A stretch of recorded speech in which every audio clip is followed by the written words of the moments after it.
Hello, you beautiful person. I hope you have a great day today.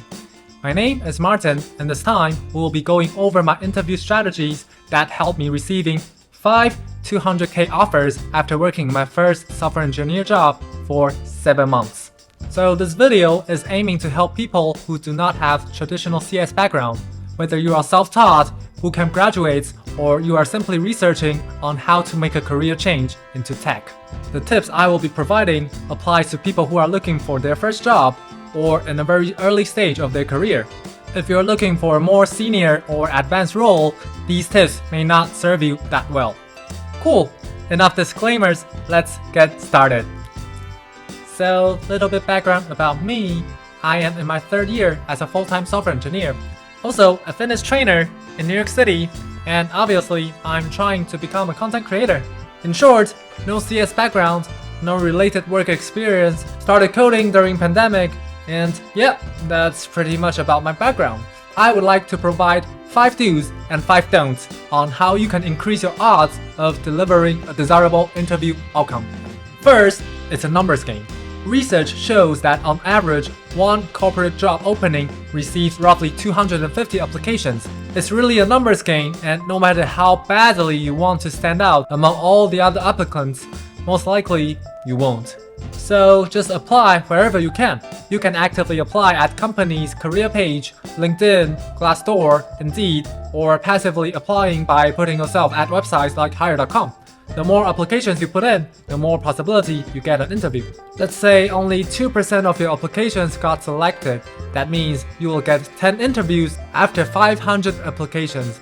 500 applications sounds a little bit intimidating, but let's say if you do 10 applications a day, that equals to 50 days. Okay, suddenly that doesn't sound too bad, huh? Second, first impression matters.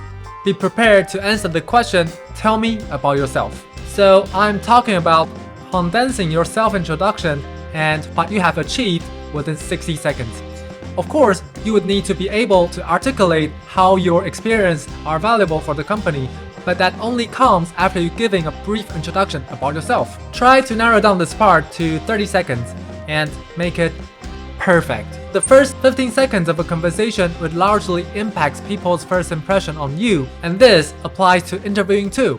For me, I practice introducing myself to the wall for more than 30 times. Try to say it with confidence, then naturally make a transition to tech-related topics. So for me, I talked a lot about my group project during the bootcamp, the difficulties I encountered, and try to connect those to the job I'm interviewing with. For instance, if the job requires SQL, I would talk about how I spent 3 days just to write a query to extract the relationships between different tables and columns. If the job requires GraphQL, I would talk about what I had encountered when using Apollo library and the conflicts between Apollo's state management versus React hooks. The manager at my first job told me that during the time I was interviewing, they are looking at someone who understands the downside of using Apollo library, as the team was in the middle of deprecating it, and the fact that I talked about my experience working with Apollo and React during my self-introduction had really made him curious and interested to hear more, which led to a very natural and enjoyable conversation that led to a conclusion that I would bring value to the team in that domain, and it was a relatively easy decision to extend me an offer compared to other candidates.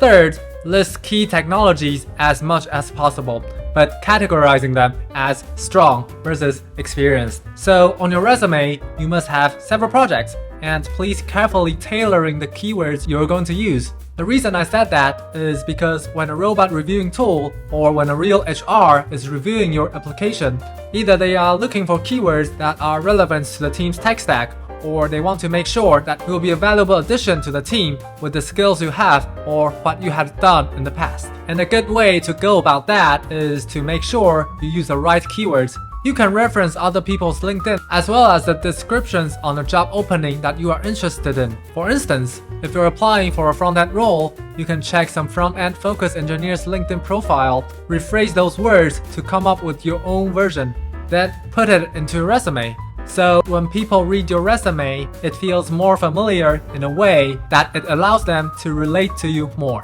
You can also customize your resume by going to the description of the job you are applying to and see what are the key skills and try to make your resume look like a perfect fit for that role. The reason for listing technologies as strong versus experienced is that this helps you put as many keywords as possible so that you can pass the resume keyword reviewing stage. And when a real interviewer asks you about your skills listed on the resume, they would likely to ask you something you listed as strong with. And that's the time you show off what you have been practicing to the wall all the time. Fourth, be prepared to ask questions. Almost everyone likes to be asked about their achievements, what they have been done, and asking good questions help you get through that 1 hour faster. Do not ask questions like, what is the biggest challenge? What is a typical day of your team? I mean, these questions are too generic and people would consider you being unprepared because these are just boring questions. Try to ask something like, what are the team's strengths and weaknesses, and where do I fit in? How do you see this role going to help? Or something like, if you have one concern that keeps you up at night, whether at the team or the company, what would that be? These types of questions describes a more concrete scenario to the interviewer, makes it easier for them to answer as well. Listen carefully to their answer and prepare for follow-ups. You will be surprised how these conversations consume the time of that 1 hour interview window.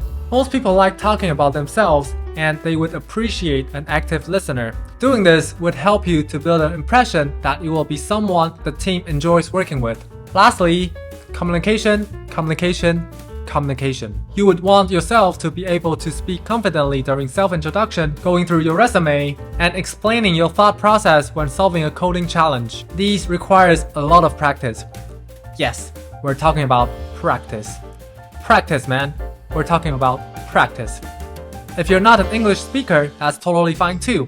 Don't worry too much about your accent. Just say it out loud because no one really cares about your grammar. If you are too scared to speak, the interviewer may consider you are not a good addition to the team.